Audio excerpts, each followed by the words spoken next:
دو دن پہلے پتہ چلا کہ جیمی ورک صاحب کے بھائی کو اٹھایا گیا ہے اور پھر خبر آئی کہ اس کے بھائی پر تشدد کیا گیا ہے، اور پھر جیمی ورک صاحب سے جبراً ان کے سوشل میڈیا اکاؤنٹس کو بند کروایا گیا ہے۔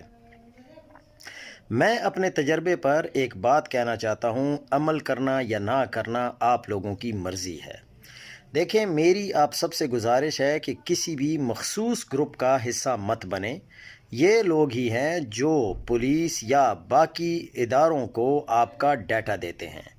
6 ماہ پہل کا ایک واقعہ ہے، بہت سارے لوگ جن کا تعلق پی ٹی آئی سے تھا وہ اٹھائے گئے تھے، اور بعد میں معلوم ہوا کہ وہ لوگ ایک واٹس ایپ گروپ میں تھے اور ایڈمن نے ان کے نمبرز پولیس کو دیے، جس کے باعث پولیس ان سب تک پہنچ گئی۔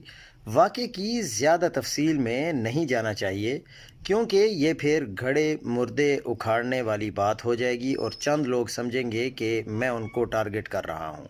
بتانے کا مقصد یہ ہے کہ پروموشن وغیرہ کے چکر میں کسی بھی بڑے اکاؤنٹ کے واٹس ایپ گروپ کا حصہ مت بنیں یا اپنا نمبر شیئر مت کریں۔